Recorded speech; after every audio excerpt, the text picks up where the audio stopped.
اعوذ باللہ من الشیطان الرجیم۔ پناہ مانگتا ہوں میں اللہ کی شیطان مردود سے۔ بسم اللہ الرحمن الرحیم۔ شروع کرتا ہوں اللہ کے پاک نام سے جو بہت بڑا مہربان نہایت رحم والا ہے۔ احل لکم لیلۃ الصیام الرفث الی نسائکم هن لباس لكم وأنتم لباس لهن علم الله أنكم كنتم تختانون أنفسكم فتاب عليكم وعفى عنكم فالآن باشروهن وابتغوا ما كتب الله لكم وَكُلُوا وَاشْرَبُوا حَتَّى يَتَبَيَّنَ لَكُمُ الْخَيْطُ الْأَبْيَضُ مِنَ الْخَيْطِ الْأَسْوَدِ مِنَ الْفَجْرِ ثُمَّ أَتِمُّوا الصِّيَامَ إِلَى اللَّيْلِ وَلَا تُبَاشِرُوهُنَّ وَأَنْتُمْ عَاكِفُونَ فِي الْمَسَاجِدِ تِلْكَ حُدُودُ اللَّهِ فَلَا تَقْرَبُوهَا كَذَلِكَ يُبَيِّنُ اللَّهُ آيَاتِهِ لِلنَّاسِ لَعَلَّهُمْ يَتَّقُونَ۔ روزے کی راتوں میں اپنی بیویوں سے ملنا تمہارے لیے حلال کیا گیا، وہ تمہارا لباس ہیں اور تم ان کے لباس ہو۔ تمہاری پوشیدہ خیانتوں کو اللہ تعالی نے معلوم کر لیا ہے۔ اس نے تمہاری توبہ قبول فرما کر تم سے درگزر فرما لیا۔ اب تمہیں ان سے مباشرت کی اور اللہ تعالیٰ کی لکھی ہوئی چیز کو تلاش کرنے کی اجازت ہے۔ تم کھاتے پیتے رہو یہاں تک کہ صبح کا سفید دھاگا سیاہ دھاگے سے زہر ہو جائے، پھر رات تک روزے کو پورا کرو اور عورتوں سے اس وقت مباشرت نہ کرو جبکہ تم مسجدوں میں اعتکاف میں ہو۔ یہ اللہ تعالیٰ کی حدود ہیں، تم ان کے قریب بھی نہ بھٹکو۔ اسی طرح اللہ اپنی آیتیں لوگوں کو لیے بیان فرماتا ہے تاکہ وہ بچیں۔ اس آیت مبارکہ میں ابتداء اسلام میں یہ حکم تھا کہ افطار کے بعد کھانا پینا جمع کرنا عشاء کی نماز تک جائز تھا، اور اگر کوئی اس سے بھی پہلے سو گیا تو اس پر نیند آتے ہی حرام ہو گیا۔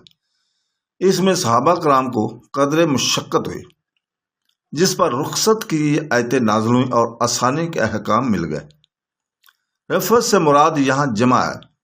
ابن عباس رضی اللہ تعالیٰ عنہ، عطا، مجاہد، سعید بن جبیر، طاؤس، سالم بن عبداللہ، عمرو بن دینار، حسن قتادہ، زہری، ضحاک، ابراہیم نافعی، سعدی، عطا خرسانی، مقاتل ابن حیان بھی یہی فرماتے ہیں۔ لباس سے مراد سکون ہے۔ ربی بن انس رحمۃ اللہ لحاف کے معنی بیان کرتے ہیں۔ مقصد یہ ہے کہ میاں بیوی کے آپس کے تعلقات اس قسم کے ہیں کہ انہیں ان راتوں میں بھی اجازت دی جاتی ہے۔ پہلے حدیث گزر چکی ہے کہ اس آیات کا شان نزول کیا ہے، جس میں بیان ہو چکا کہ جب یہ ایک حکم تھا کہ افطار سے پہلے اگر کوئی سو جائے تو اب رات کو جاگ کر کھانا پینا اور جمع نہیں کر سکتا تھا، بلکہ یہ رات اور دوسرا دن گزار کر بعد از مغرب کھانا پینا حلال ہو جاتا تھا۔ حضرت قیس بن سلام انصاری دن بھر کھیتی باڑی کا کام کر کے شام کو گھر آئے، بیوی سے کہا کہ کچھ کھانے کو ہے۔ جواب ملا کچھ نہیں، میں جاتی ہوں اور کہیں سے لاتی ہوں۔ تو وہ گئیں اور یہاں ان کی آنکھ لگ گئی۔ جب آ کر دیکھا تو بڑا افسوس ہوا کہ اب یہ رات دوسرا دن بھوکے پیٹوں کیسے گزرے گا۔ چنانچہ جب آدھا دن ہوا تو حضرت قیس رضی اللہ تعالیٰ بھوک کے مارے بے ہوش ہو گئے۔ حضور پاک صلی اللہ علیہ وسلم کے پاس اس کا ذکر ہوا تو اس وقت یہ آیت اتری اور مسلمان بہت خوش ہوئے۔ ایک روایت میں یہ بھی ہے کہ صحابہ کرام رمضان بھر عورتوں کے پاس نہیں جاتے تھے، لیکن بعض لوگوں سے کچھ قصور ایسے بھی ہو جایا کرتے تھے جس پر یہ آیت مبارکہ نازل ہوئی۔ ایک اور روایت میں ہے کہ یہ قصور کئی حضرات سے ہو گیا تھا، جن میں حضرت عمر بن خطاب رضی اللہ تعالیٰ عنہ بھی تھے، جنہوں نے عشاء کی نماز کے بعد اپنی اہلیہ سے مباشرت کر لی تھی۔ پھر دربار نبوت میں شکایتیں ہوئی اور یہ رحمت کی آیت نازل ہوئی۔ ایک روایت میں ہے کہ حضرت عمر رضی اللہ تعالیٰ عنہ نے جب آ کر یہ واقعہ سنایا تو آپ نے فرمایا کہ عمر تم سے تو ایسی امید نہ تھی۔ اسی وقت یہ آیت اتری۔ ایک روایت میں ہے کہ حضرت قیس نے عشاء کی نماز کے بعد نیند سے بیدار ہو کر کھا پی لیا تھا اور صبح حاضر ہو کر سرکار محمدی میں اپنا یہ قصور بیان کیا تھا۔ ایک اور روایت میں بھی یہ ہے کہ حضرت عمر رضی اللہ تعالیٰ نے جب مباشرت کا ارادہ کیا تو بیوی صاحبہ نے فرمایا مجھے نیند آ گئی تھی، لیکن انہوں نے اسے بہانہ سمجھا۔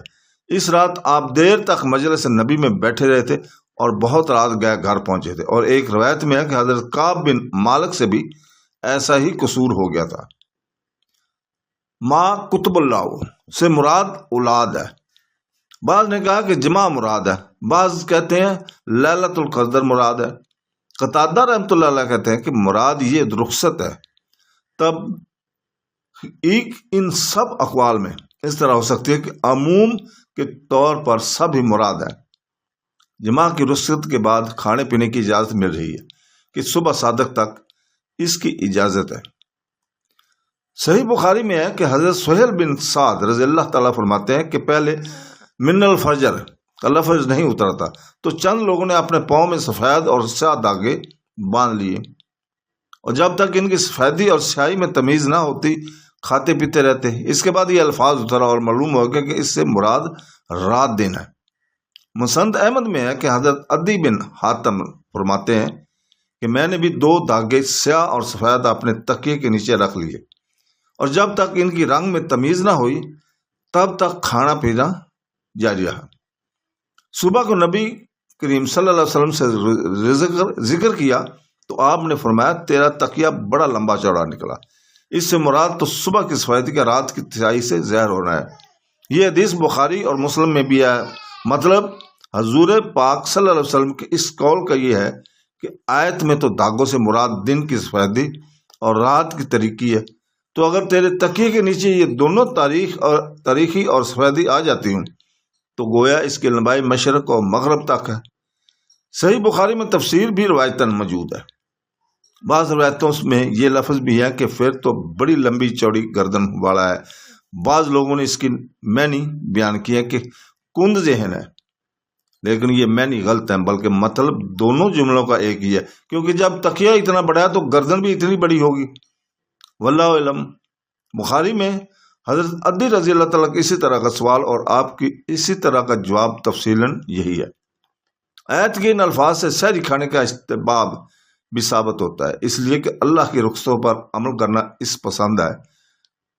حضور پاک صلی اللہ علیہ وسلم کا فرمان ہے کہ سحری کھایا کرو، اس میں برکت ہے۔ ہمارے اور اہل کتاب کے روزوں میں سحری کھانے ہی کا فرق ہے۔ مسلم سحری کا کھانا برکت ہے، اسے نہ چھوڑو، اگر کچھ نہ ملے تو پانی کا گھونٹ ہی صحیح۔ اللہ تعالیٰ اور اس کے فرشتے سحری کھانے والوں پر رحمت نازل بھیجتے ہیں۔ اسی طرح وہ بھی بہت ہی حدیثیں ہیں۔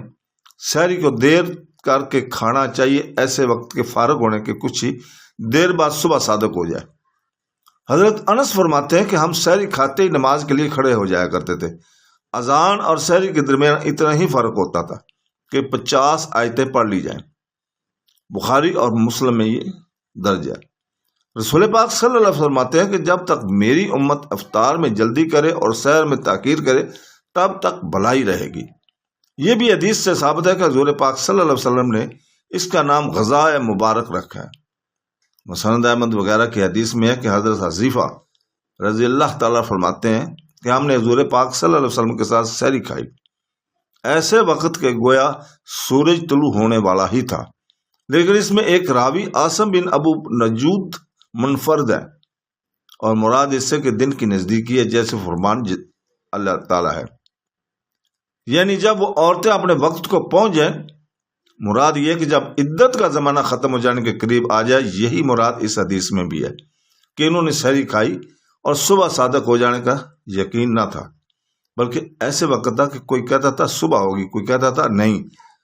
اکثر اصحاب رسول پاک صلی اللہ علیہ وسلم کا دیر سے سحری کھانا اور آخری وقت تک کھاتے رہنا ثابت ہے، جیسے حضرت ابو بکر صدیق رضی اللہ تعالیٰ عنہ، حضرت عمر، حضرت علی کرم اللہ وجہ، حضرت ابن مسعود، حضرت حذیفہ، حضرت ابو ہریرہ، حضرت ابن عمر، حضرت ابن عباس، حضرت زید بن ثابت رضی اللہ تعالیٰ عنہ اجمین اور تابعین کے بھی ایک بہت بڑی جماعت سے صبح صادق طلوع ہونے کے بالکل قریب ہی سحری کھانا مروی ہے، جیسے محمد بن علی بن حسین، ابو مجاز ابراہیم نحوی، ابو الحضالہ، ابو دلیل وغیرہ شاگردان ابن مسعود اور عطا اور حسن اور حاکم بن عینا اور مجاہد اور اربا بن زبیر اور ابو الشعائد جابر بن زید، اور یہی مذہب ہے امش اور جابر بن راشد کا۔ اللہ تعالیٰ ان سب پر اپنی رحمتیں فرمائے۔